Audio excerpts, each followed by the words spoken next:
Wow, wait, why is he so big? What? So here's a slam, boom.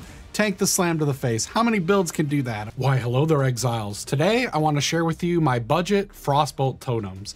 Now, the first thing people are going to probably wonder is, why are we going Frostbolt totems instead of Freezing Pulse?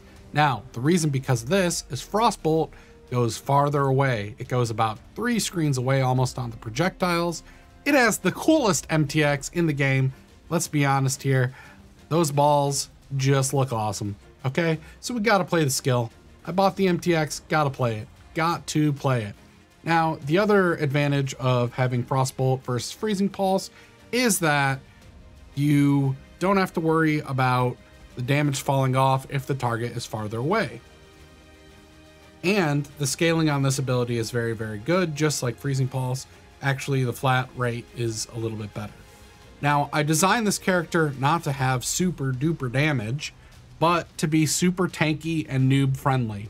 So if you're looking here, we have 4,950 HP, and we have 960 energy shield, and we have a 40% mind over matter, which means 40% of the damage that we take into our life goes into mana first. We have this massive mana pool, so 2,300 mana. Now, if you add that all together, this means that we can tank an 8,300 hit to the face and not get one shot. Now, we also have a ton of other defensive layers with this. I spec'd really heavily into block with glancing blows, so we're blocking all the time and taking only 65% of the damage, or about 35% less. And then we also have shield charge with fortify, so we're taking another 20% less damage. And then each of our totems that we put down, which we have 6, gives us massive life and mana regen. So overall, we are just able to sustain all sorts of stuff. Let's take a quick look at the league mechanic just so you can see that we can do it. Put these down. Come on, James. I am so slow at doing this, just so slow, but I'm sure you guys are too. I like to stop and read everything and then reread and plan. And I'm kind of a perfectionist in real life. So yeah, this is like the worst mechanic ever for me. So I like puzzles and I'm trying to solve a puzzle in every single one, when really I probably should just be putting the explosives down and letting her rip. As you can see here, like this is why I really like it, especially in long lines, because it'll keep attacking like a screen and a half away. So if you have a nice open map, it'll be hitting the entire group from like 2-3 screens away, and you don't really need to be in there. However, if you actually are in there face tanking the stuff, you're gonna be completely fine with the current setup that I'm doing right here. All right, let us do Dominus. Never mind, let us misclick a bunch of times, go back and forth and waste a bunch of time. All right, I'm good at this game. Ah, no, I'm not. All right, so here is Dominus. And we have some reduced shock effect too, which is the idea. But I'm just stood there and tanked that whole thing just to show you that I could. Let's see if we can tank another round of it. No, he's not aiming at us. Hopefully a slam, no. All right, let's do the shrine empowered thing and see if we can get a Dominus slam on us. Just to see if we could tank it. So a lot of builds in this situation here, if you don't have enough damage, you just die. In this one, you could still tank things. All right. See, I'm just standing in the middle. You just have so much time to react with a build like this. And you can get way more damage. Right now, we're on a 5 link. And like I said, we're in a pretty budget setup. Wow. Wait, why is he so big? What? Oh, the shrine. The shrine's empowering him. Okay, okay. That makes sense. All right, maybe he'll slam us here. Okay, he's big. I don't know what that does. Here's a slam. Boom! Tank the slam to the face. How many builds can do that, okay? Not very many. And now let's just tank this channel just to show you. So this is why if you're a beginner, you want to play something like this. It gives you tons of time to learn the game and react to everything instead of dying every 2 seconds. Let's take a quick little peep at the ritual, and then we'll explain the rest of the build. If you're enjoying the content, make sure you hit that like button. It really helps the channel out. We're going to take this character and we're going to do a 5x budget version of it, and then we're going to turn it into a Forbidden Rite character. So if you want to know about those things, make sure that you hit that subscription and ring that bell so you don't miss those videos when they come out. Exiles, it is time to look at the skills that we are using. So we are using 6 totems. Now, unfortunately, since we have no enemies here, we can't actually see how it plays out. But it shoots the frost bolts. I suppose I could, you know, cast the skill. Here, let's cast the skill. Looks like that. But 6 totems doing that. All right, putting that back in. And I demoed this on a 5 link, by the way. So we have Frostbolt Totem, which is the main thing here. We're putting these down. And we want to curse ourselves because we have a jewel that gives us increased damage for every single one of the curses that we have on us. Then we are using Frost Bomb to lower their resists and their life regen. We have Shield Charge as our primary movement around skill with faster cast and fortify. So when we shield charge into an enemy, we get 20% less damage taken. Then we are using Stormbrand with a level 1 arcane surge. So whenever we cast this, it's giving us a buff, which is a more multiplier. And we are using that to proc this elemental overload, which gives us 40% more elemental damage.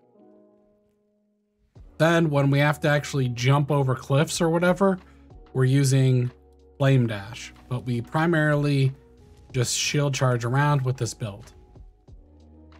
Then we're using Sniper's Mark on a single target because it's a more multiplier. And that's about all there is to the main active abilities that you're going to be using. Now we also have some auto abilities.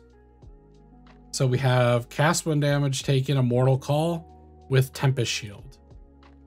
And we spec'd really high into block here. You can see we're at 66, 56 because of glancing blows. If we take out cast when damage taken and actually go ahead and put Tempest Shield, which it'll auto proc whenever we're taking damage, we're at 72 block with 62 spell block. We have this node, so we're taking 65% damage of the hits when that happens. And that's pretty good. Pretty solid mitigation there. We also, from our ascendancy, have this extra 10% mind over matter with this. So 40% of the damage, 40% of the damage that we take goes into mana, okay? And that means our health pool is essentially 5,000 plus 2,332, which is our unreserved mana. Plus we have the energy shield on top of it. We also, from this, have 4 minimum endurance charges at all time. That gives us 16% flat fizz mitigation, and then we just have some armor from our helmet, so we're actually at 28% fizz mitigation. So that really, really helps out. Now, I spec'd into, on this setup, this reduced chill and shock effect. So we have 5% chill and shock effect, 30 and another. So we have 50% reduced shock, and then we can get more if we want. We can get more shock effect from here, or we can get more chill from here. We also can get reduced ignite duration from here, and we already have 50 from these 3 nodes, so we can be immune to ignite as well. So lots of good things offensively and defensively there. Otherwise, pretty simple tree. We're just using 2 frozen trails and 1 self-flagellation. Now, a perfect one like this is actually 60C, but you could get a 17% one for about 2C, so I recommend that when you're getting started. You can get one of these in Act 5 from the campaign, or you can buy them for about 1 elk. So we're only using 3 jewels, and if you get the cheap one for 2 to 3C, and then both of these, you're only spending about 4C for those jewels. Then this 5 link right now is about 19C. These are each 1C. You can get Crown of the Inward Eye for about 2C, and then everything else you just need high resists. Now this, I got spell damage with cast speed with life and spell block, and then I crafted block. You don't need all these stats on there, okay?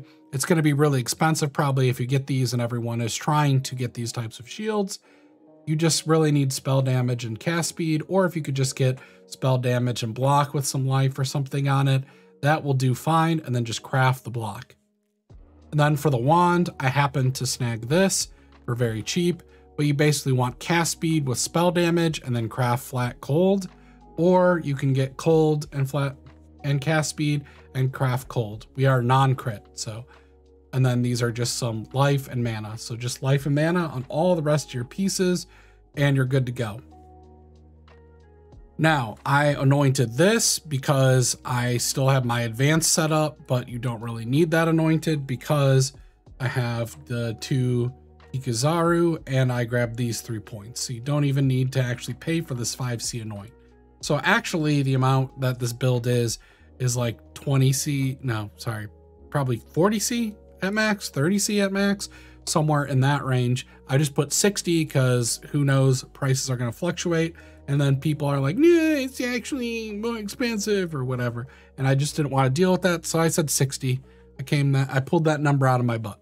So items, we have just cast speed cold, black cold with some spell damage. This is unique 2C, cast speed, life, crafted mana. We have all res. And one of the things that I wanted to show you here really quick is that we are super overcapped on resist and we have 100% curse reduction. So we really only need to get to 76. So I have way too many resists. You can buy much cheaper pieces with less resists on here. So that would remove a lot of the cost of some of these items. They had to pay a little bit more for it to get like tri-res and stuff.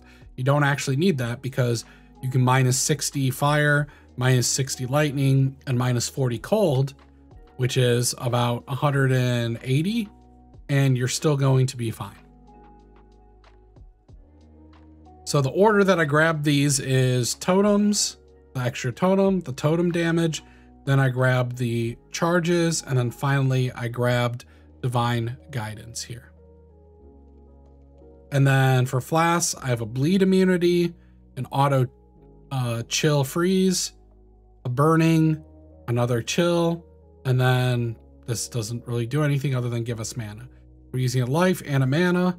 One other thing that I want to point out, our life regen is 479 with mana regen 151, and we get life and mana regen when we put totems down. So we're at 780 with 400.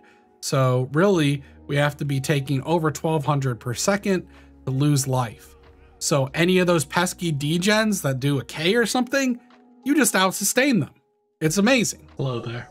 Did you know that millions of exiles die every day because they haven't watched my tips and tricks videos? If you tell one exile a day about my channel, you can save lives.